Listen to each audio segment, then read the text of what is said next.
Elhamdülillah, elhamdülillah, elhamdülillahillezî hedâna. Ağırlık bakımından en büyük sözü söylüyordu. Bütün cihana bedel. La ilahe illallah Muhammedur Resulullah sözünü söylüyordu. Öyleyse insan imanının nispetinde bildiği büyük davayı başkalarına anlatmaya çalışacaktır. Allah vardı ve kimse bundan ötürü gam etmiyordu. Allah ehli ihsanla beraberdir. Onu görüyor gibi ona kul olup ondan dönmeyenlerle beraberdir. Peygamberinizin dert ve davasını dert ve dava edinin. Allah'ın isteği budur. Öğrendiğimiz her şeyi başkalarına anlatmak müminin şiarıdır.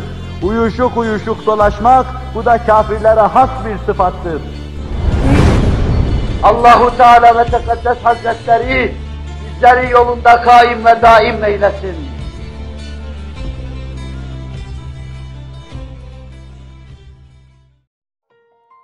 Muhterem Müslümanlar, Cenab-ı Hak Celle ve Ala Hazretleri her şeyi bir kısım esbaba bağlamıştır. Her şeyi yapan kendisidir. Fakat şu esbab aleminde kaldığımız müddetçe sebeplerin bir kısım hadiselerin, fiillerin önüne geçtiğini görürüz. Öyle yaratmıştır. Önünde sebep olmayan bu mesele hemen hemen görülemez. Ağaçların meyve vermesi, otların bitmesi, yağmurun yağması, bütün tekevvün ve teşekkürler bu kısım esbaba, bu kabul esbaba dayalıdır. Aynen bunun gibi insanların muvaffak olmaları, dünyada saadetli bir hayat elde etmeleri, ahiret saadetini elde etmeleri, onun için de bir kısım esbab vazgeçmiştir. Dua mahiyetinde insanların el uzatacakları o esbab, iltimas edecekleri o esbab, çok defa neticenin meydana gelmesine sebebiyet verir. Allah Celle Celaluhu onlardan o mübaşereti gördüğü zaman, arzu ettikleri, istedikleri, mübaşeret ettikleri şeyi yaratıverir, onları mesut eder. Ahiret saadetini elde etmeniz, dünyada huzurlu yaşamanız, cenneti duyan, duygulanan bir kalp taşımanızı ibadet-i taata bağlamıştır. Namaz kılacaksınız, evvâl-i esfal yapacaksınız, gecenizi ve gündüzünüzü ihya edeceksiniz. Sonra cennet-ünün bir hayat yaşayacaksınız. Cennete gitmeden cenneti burada görecek, burada duyacaksınız. Bunu bu sebebe bağlamıştır. Bunun gibi yeryüzünde cemaatleri, milletleri mesut ve bahtiyar olmayı, onları birbirini sevmeye, birbirine karşı mürüvvetli hareket etmeye sevk etmiş ve bu neticeyi de buna bağlamıştır. Muvaffak olmak istiyorsanız birbirinize karşı muhabbetiniz, muhabbetiniz olsun. Bunu yapamıyorsanız hiç olmazsa mürüvvetiniz olsun. İnsanca davranın. Bunu da yapamıyorsanız her türlü muvaffakiyetten mahrum kalacaksınız. İnsanlar birbirlerini sevecekken Allah Celle Celaluhu en birinci sebep olarak kendi mevcudiyetini gösteriyor. Yani Allah birliğinde birsiniz. Resulullah birliğinde birsiniz. Kur'an birliğinde birsiniz. Ama okuduğum ayet-i kerimede sizin bir ana bir babadan geldiğinizi anlatıyor. Kabile yapılmanızı da anlaşmanıza, tanışmanıza, hürriyetli hareket etmenize vesile veren münaf sayıyor. Ben böyle yaptım ki anlaşasınız. Hepiniz aynı seviyede olsaydınız, bir olmakta bulunsaydınız, belki bu iddia ve ittifak olamazdı. Gürültü gürültü olurdu. Bunun felsefesini yapacak halde değilim. Allah Celle Celaluhu kabile yarattı. Anlaşasınız, tanışasınız, uzlaşasınız, anlaşmanın, tanışmanın tatlı semeresi ve neticesi olan muvaffakiyeti ilahi elde edesiniz. Allah'ın müminlere muvaffakiyeti işte bu anlaşmaya, tanışmaya, sevişmeye bağlıdır. Hem horlayacak, kırlayacak hiçbir sebep yoktur insanları sevme mevzunda. İnsanlar Allah tarafından sevilen varlıklar olarak yaratılmıştır. Binbir Esma-i İlahi'nin adeta bir noktayı miraklesi halinde yaratılmıştır. Her ismin az çok insanda bir çizesi vardır. İnsanı sevmek, Allah'ı sevmek demektir. İnsanı sevmeyen insan Allah'ı sevdiği iddia edilemez. Vicdanı bozulmuşlar, kalbi temettü etmiş kimseler, muhabbet dediğimiz bu ufka ulaşamadılarsa, hiç olmazsa insanca hareket etsin, mürüvvet etsinler. Herkes kendi sahasında, kendi anlayışı içinde hizmet edecek, çırpınacaktır. Herkes kendi sahasında elde ettiği prensiplerle hareket edecek, muvaffak olmaya çalışacaktır. Ve bunun için bütün mesaisini anladığı sahada haz edilen prensiplere hasredecek, o prensiplerle düşündüğü şeyi tahakkuk ettirmeye çalışacaktır. Ama herkes istediği gibi yapsın. Başkalarını kösteklemek, başkalarını ademe mahkum etmeye çalışmak, başkalarının ayağına havan ifadesiyle karpuz kabuğu koymak, bu ne muhabbetin, ne meveddetin, ne mürüvvetin, hatta ne de dövbe mahluk olmanın ifadesidir. Beşeriyet böylesine bu noktada tedavi ederse, hele müminler bu noktada böylesine tedavi ederse, hiç muvaffakiyet beklemesinler. Muvaffakiyetin çok kuvvetli ve müessir bir duası vardır. Tevfik-i ilahi istiyorsanız, ittifak ediniz, itaat ediniz. Hiç olmazsa insan olarak mürüvvetle hareket ediniz ve ihtilafa düşmeyiniz. İsteyen, istediği gibi bağına ağaç diksin. Kimisi kurt açsın, kimisi de okul açsın. Kimisi de bunların üstünde kalarak bir akıl sistemi içinde hizmet etsin. İsteyen etsin. Ama kimse kimsenin bağını bozmasın. Kimse kimsenin ağacını sökmesin. Kimse kimsenin çitini bozmasın. Başka şeylerin içine girmesine meydan vermesin. İşte bu ihtilafa düşmedir.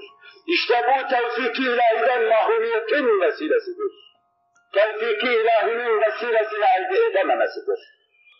Ey insanlar, Allah ferman ediyor. İnna halaknâkum min zekerin ve unsâ. Kanun-i ilahim bu. Bir erkek bir dişiden sizi yarattım. Bir erkek bir dişiden sizi yarattım. Kanun-i ilahim bu. Bunun dışında yaratmam. وَجَعَلْنَاكُمْ شُعُوبًا وَقَبَائِلًا. Şube kabile olmak ayırdım. Irk lehçe ayırdım. لِتَعَارَفُوا. Anlaşasınız, konuşasınız, uzlaşasınız, tevfik-i ilahi vesilesine yapışa ve muvaffak olasınız. İnne ekremekum indallahi etkakum. Allah indinde en keriminiz, Allah'tan en çok korkan, onu en iyi tanıyan, Kur'an'ıyla kainat kanunları arasında tevfiki en güzel yapan ve Allah'ın himayesine canı gönülden giren kimselerdir. Ani veli değildir. Şu şekilde veya bu şekilde bu yola giren değildir. Kim Allah'tan çok korkuyor, Allah'ın himayesine giriyor, kainatta cari Allah'ın kanunlarını biliyor, Kur'an'la Allah kanunları arasında tevfik yapıyorsa, Allah'ın önünde en kerim, en şerefli, en soylu odur. Resul-i Ekrem Aleyhisselatü Vesselam'ın imparatorlukları yıkma pahasına ve onun yerinde yepyeni taze, alabildiğine canlı ve candan bir devleti kurmasına vesile olan şey, İşte bu husustur. O gönüllerde ittifak ve ittihadı temin etmişti. Herkes birbirini seviyordu. Bunun yüzlerce misalini arz etmiştim. Pek çok derslerde. Yüzlerce misalini cemaat duymuştu. Ama o kardeşliği gösterebilecek bir misali arz etmekle faydası. Medine-i Münevvere'ye hicret edildiği zaman oradaki Müslümanların Allah ve Resulullah'tan başka hiçbir destekleri ve dayanakları yoktu. Ama Allah insana mu'in ve zahirse o insan için sarsılma da bahis mevzu değildir. Resulullah bir cemaatin arkasındaysa o cemaat için tezezzül ve tezebbüt bahis mevzu değildir. O cemaat bugün olmasa yarın beşerin kaderine hakim olacak, ona yön verecek. Allah Resulü'nün ilk işi sallallahu aleyhi ve sellem orada kurduğu hakimiyeti maddi manevi gerçekleştirmek oldu. Çarşısında, pazarında Müslüman hakimiyetini temin etti. Bu aynı zamanda o birbirine karşı çok yabancı ve yabani bakan insanları birbirine kardeş yaptı. Allah Resulü sallallahu aleyhi ve sellem ilk iş insanlar arasında tevhidi temin etti. Bir vahdet getirdi. Allah'a bağlı, vahid-i ahade bağlı bir vahdet getirdi. Kur'an birliğine dayalı bir vahdet getirdi. Bunun için müminlik kardeşliği kafi fakat o ellerinden tuttu, Ali Veli ile Veli Bekir'le kardeş yapıverdi. Herkes birbiriyle kardeş oluverdi. Böyle kardeş yapma sünnettir. Resul-i Ekrem Mekke-i Mükerreme'de de yapmıştı. Ve Hazreti Ali ile de kendisi kardeş olmuştu. Herhangi bir kimseyle kardeş olmak, kusurlarını sana söylesin diye sünnettir bu. Her gün seni ikaz etsin diye sünnettir. Selahiyet vereceksin, bana benim kusurlarımı anlat diyeceksin. İşte bu sünnettir. Zahir olacaktır düştüğü an, bu sünnettir. Varınla yoklunla tıpkı onun söylediğiymiş gibi onun yolunda sarf edecek böyle kardeş olacaktır. Resul-i Ekrem bunu tahakkuk ettirdi sallallahu aleyhi ve sellem. Bu arada Abdurrahman bin Avf'la Sa'd ibn Rabi'i de bir kardeş yapıverdi. Bunlardan birisi Mekke'nin gülü, öbürü de Medine'nin çiçeğiydi. Abdurrahman bin Avf hicret etmiş, her şeyini terk etmiş, Uhud'da da Resul-i Ekrem'in önünde sakat olmuş nadide bir insan. Aşere-i mübeşşere arasında 10 cennetle tebşir edilen zat arasında bir zat. Yüzünde daima bir beşaşet vardı. Simasına bakana emniyet telkin ederdi. Gülerdi daima. Ve Allah Resulü'nün onun hakkında takdirkar sözleri pek çoktur sayılmayacak kadardır. Sa'd ibn Rabi'a gelince o da nikabı yeni kaldırılan Medine'nin kalkmış nikabının altında ispat-ı vücud etmiş çiçeklerinden idi. O da Uhud kahramanı, Uhud'da şehit oluvermişti. Allah Resulü bu iki kardeşi ellerinden tuttu, sizi birbirinize kardeş yaptım dedi. Sa'd ibn Rabi evinin bir odasını gelen muhacir kardeşine verdi, bir odasında da kendisi kalıyordu. Bağ bahçesinin yarı mahsulatını da ona veriyordu. Ama bir gün şu büyük âli-cenaplıkla, şu büyük ihsan şuuruyla kardeşinin karşısına çıktı. Dedi ki ona, Sa'd ibn Rabi, Abdurrahman bin Avf'e dedi. Öyle kardeşlik olduktan sonra her şey oluyor. Siz Allah için Mekke'yi terk ettiniz. Allah için dünya mameleki adına her şeyi bıraktınız, Medine'ye hicret ettiniz. Ben servetimin yarısını sana veriyorum. Bağımın yarısı senindir. Evimin yarısı senindir. Envalimin yarısı senindir. Emkamın yarısı senindir diyor. Malını yarı yarıya taksim ediyor. Abdurrahman bin Avf'e veriyor. O nasıl cevap verecek belli değildi. Belki kabul edecek, belki etmeyecek. Ve biraz sonra daha büyük bir şeyin taksimine dahi girişti. İki hanımı vardı Sa'd ibn Rabi'nin. Hanımlarını ona göstererek şunlar benim hanımlarım dedi. Tesettür ayeti nazil olmadığı için açıktı daha kadınlar. Şu hanımlardan bir tanesini beğen, sen hanımını da orada bıraktın geldin. Ben taklit ederim onu, boşayayım, sen onu da al dedi. İşte bu baş döndürücü bir tekliftir. Bu kardeşliğin insanın anlayamayacağı bir safhaya gelişinin ifadesidir. Abdurrahman bin Avf bunu kabul edecek değildi. Kardeşim Allah malını, emtihanı, envalini sana mübarek etsin. Aileni de sana mübarek etsin. Sen bana pazarın yolunu göster dedi. Eline bir ip aldı, orada ticarete girişti. Kısa zaman içinde de Allah'ın tevfikine mazhar olarak, Allah'ın yardımına mazhar olarak zengin oldu, evleniverdi. Allah Resulü sallallahu aleyhi ve sellemin huzuruna geldi, evlendiğine haber verdi. Bunu en sahih hadisler rivayet ediyor. En sahih hadisler dile getiriyor. Bu kardeşlik idi ki, düşmanlarını kısa zamanda onların karşısında bize getirdi. Bu ittihat ve ittifak idi ki, 10 sene gibi kısa bir zaman içinde cihanın iki büyük imparatorluğunu ellerinde kılıç olmayan, atlarında eğer olmayan, atının başında ziman olmayan o cemaatin karşısında bize getirdi. Roma bize geldi, Sasaniler karşılarında bize geldiler. Bir avuç insandı.